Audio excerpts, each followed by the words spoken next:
యాక్చువల్‌గా ఇప్పుడు ఒక స్లోగన్ విపరీతంగా వైరల్ అవుతుంది. అదేంటంటే సీజ్ ద థియేటర్స్. ఇంతకుముందు ఆయన సీజ్ ద షిప్ అన్నాడు. అప్పట్లో అది బాగా వైరల్ అయింది. ఆ తర్వాత అక్కడేం జరగలేదు గానీ, ఇప్పుడు హ్మ్. సీజ్ ద థియేటర్ అంటే మాత్రం జరుగుతున్నాయి. అంటే నిన్న ఒక పాలిసీ కూడా రిలీజ్ చేశాడు. పవన్ కళ్యాణ్ సమావేశమయ్యాడు.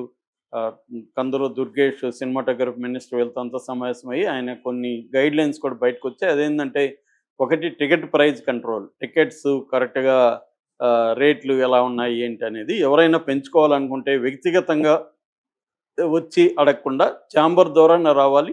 చివరికి నా సినిమా నిర్మాతలైన ఛాంబర్ ద్వారా రావాలి అనేది నంబర్ 1 రూల్ పెట్టారు.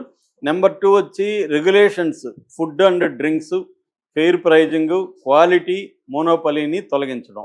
ఇది థియేటర్‌కి సంబంధించింది. థియేటర్‌లలో వసతులు బాగున్నాయా? బాత్రూములు ఇవన్నీ శానిటేషన్ ఎలా ఉంది? ఫుడ్డు క్వాలిటీ ఎలా ఉంది? క్వాంటిటీ ఎలా ఉంది? ప్రైజెస్ ఎలా ఉన్నాయి? ఆహ్, తర్వాత మోనోపలి ఏమన్నా ఉందా థియేటర్‌లలో? వాళ్ళ అంటే ఆ క్యాంటీన్‌లంతా ఫర్ ఎగ్జాంపుల్ ఒక జిల్లా క్యాంటీన్‌లంతా ఒకరే నడపడం ఇట్లాంటివి కొన్ని ఉంటాయి. ఆ మోనోపలి ఉందా? డెమోక్రటిక్‌గా నడుపుతున్నారా? అనేది చూడడం. అట్లా మూడోది ఫెయిర్ ఇండస్ట్రీ ప్రాక్టీసెస్. అంటే థియేటర్స్ ప్రెజర్ పాలిటిక్స్ అనేవి ఉండకూడదు. ట్రాన్స్‌పరెన్సీగా ఉండాలి అనేది ఒకటి. అంటే రెస్పెక్టబుల్ సినీ బిజినెస్ చేయాలి తప్ప బెదిరించి, భయపెట్టి చేయకూడదు అనేది మూడవది. నాలుగవది ఈ షట్‌డౌన్ ప్రోబ్. అంటే థియేటర్‌లని మేము జూన్ నుంచి ఆపేస్తామని ఎవరు చెప్పారు? దాన్ని విచారించాలి. దీని వెనక కుట్రుందా? రాజకీయం ఏమన్నా ఉందా? దీని వెనక పవన్ కళ్యాణ్‌ని టార్గెట్ చేస్తున్నారా? ఎవరు చేశారు? అనేది కూడా తేలాల్సి ఉంది. ఈ 4 అంశాల్ని నిన్న డిక్లేర్ చేశారు. హ్మ్. నిన్న డిక్లేర్ చేశారో లేదో అర్ధరాత్రి నుంచే దాడులు మొదలైనాయి. మొత్తం 52 అంశాలకు సంబంధించి థియేటర్లలో దాడులు మొదలైనాయి. ఆల్రెడీ పిఠాపురంలోను, కాకినాడలోను విజువల్స్ కూడా బయటకొచ్చాయి. మిగతా ప్లేసుల్లో కూడా ఈ రోజంతా కూడా దాడులు మొదలుపెడుతున్నారు. ఒక ఎంఆర్ఓ, ఆర్డీఓ, పోలీసులు, ఫుడ్ సేఫ్టీ అధికారులు, ఆహ్, కొలతలు, తునికలు ఇలాగ మల్టీ డిపార్ట్మెంట్స్ థియేటర్స్ మీద ఒక్కసారిగా దాడి చేసి థియేటర్స్‌ని చెక్ చేస్తున్నారు మొత్తం. ఒక గందరగోళ పరిస్థితి అయితే స్టార్ట్ అయిపోయింది థియేటర్లలో. ఆహ్, సో, ఇది ఎందుకు జరిగింది? ఆల్రెడీ ఆయన కోపంగా నాకు రిటర్న్ గిఫ్ట్ ఇస్తారా? నేను సినిమా ఇండస్ట్రీకి ఎంతో చేయాలనుకున్నాను. చంద్రబాబుతో కూడా మాట్లాడుతున్నాను. సినిమాని ఒక పరిశ్రమగా డిక్లేర్ చేసి ఆహ్, అభివృద్ధికి నేను చేయాలనుకుంటే గతంలో మీకు జగన్ ఎంత ఘోరంగా మిమ్మల్ని ట్రీట్ చేశాడో తెలుసు కదా! నేను ఇది చేస్తుంటే నాకే రిటర్న్ గిఫ్ట్ ఇస్తారా? నా సినిమాని ఆపడానికి మీరు కుట్ర చేస్తారా? అన్న కోపం పవన్ కళ్యాణ్‌లో కనపడింది. దాంతో ఆయన ఈ చర్యలన్నీ తీసుకున్నాడు. ఎందుకంటే డిప్యూటీ సీఎం తన ఇది శాఖ గూడా అంటే సినిమాటోగ్రఫీ శాఖ గూడా తన దగ్గరే ఉంది. జనసేన దగ్గరే. మిగతా కూడా తను అనుకుంటే ఏముంది చంద్రబాబు గూడా కాదనడు గదా! ఇట్లాంటి విషయాల్లో. పవన్ కళ్యాణ్ హర్ట్ అయ్యాడంటే చంద్రబాబు గూడా ఆహ్, సపోర్ట్ చేస్తాడు తప్ప పవన్ కళ్యాణ్‌కి యాంటీగా సినిమా ఇండస్ట్రీకి ప్రోగా చంద్రబాబు గూడా ఎళ్ళడు.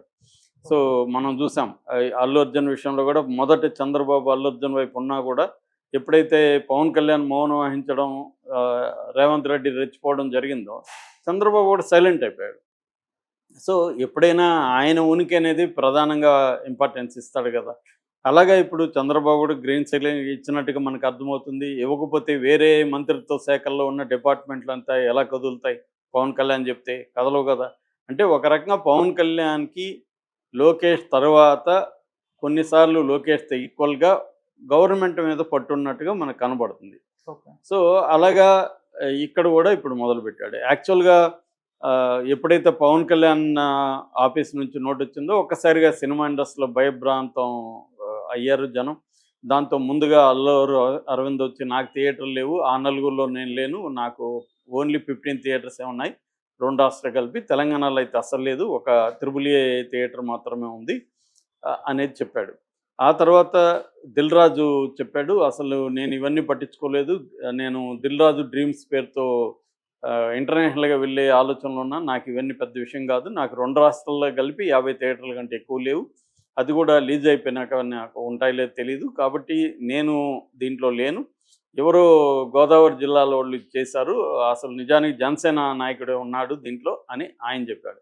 దాంతో పవన్ కళ్యాణ్ ఆ జనసేన నాయకుడు ఎవరు ఏంటని ఎంక్వైరీ చేసి రాజమండ్రికి సంబంధించి జనసేన ఇన్ఛార్జి, రాజమండ్రి నగర ఇన్ఛార్జిగా ఉంటున్న అత్తి సత్యనారాయణ, ఆయనకి థియేటర్స్ ఉన్నాయి, ఆయన దీంట్లో ఉన్నాడని దిల్ రాజు ఇండైరెక్ట్గా ఆరోపించాడు కాబట్టి ఆయనకి నోటీస్ ఇచ్చారు. సభ్యత్వాన్ని రద్దు చేస్తున్నాం, సిటీ ఇన్ఛార్జిగా కూడా మిమ్మల్ని తీసేస్తున్నాం, మీరు నిర్దోషాన్ని ప్రూవ్ చేసుకునే వరకు మీ సభ్యత్వం రద్దులో ఉంటుంది, నిర్దోషాన్ని ప్రూవ్ చేసుకుంటే మళ్ళీ మీకు సభ్యత్వం ఇస్తాము అన్న దీంట్లో ఆయనకి కూడా సస్పెండ్ అయితే, అంటే పార్టీ నుంచే పీకేశారు.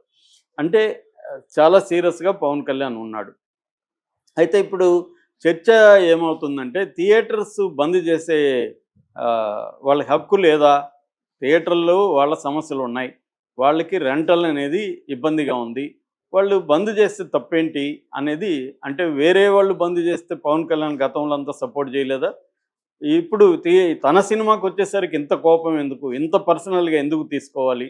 థియేటర్లో వాళ్ళు నీ సినిమానే కదా కదా, వేరే కుబేర ఉన్నాయి, తగ్గులైపు ఉన్నాయి, కన్నప్ప ఉంది, ఇలాంటి సినిమాలన్నీ ఉన్నాయి కాబట్టి మనం ఇప్పుడైతే బంద్ అని మాట్లాడితే మన సమస్యలను వీళ్ళు చర్చిస్తారు. ఎప్పటి నుంచో ప్రొడ్యూసర్లు వాళ్ళ సమస్యల గురించి పట్టించుకోవట్లేదు కాబట్టి వాళ్ళు థియేటర్లలో అనుకోని ఉండొచ్చు. వాళ్ళేమి ఓపెన్గా డిక్లేర్ చేయలేదు, ఏం లేదు, అనుకోని అనుకోవడమే నేరమా? వాళ్ళ మీద ఇంత పగబట్టాలా పవన్ కళ్యాణ్? అతను సినిమా ఇండస్ట్రీ మనిషి అయింది, అతను థియేటర్ లేకపోతే అతని సినిమాలు అతనికి ఇంత డబ్బులు ఎక్కడి నుంచి వస్తాయి, అతని సినిమాలు ఎలా ఆడతాయి? థియేటర్ల వల్లనే కదా. థియేటర్లు కూడా వాళ్ళ సమస్యలు డిస్కస్ చేయకూడదా?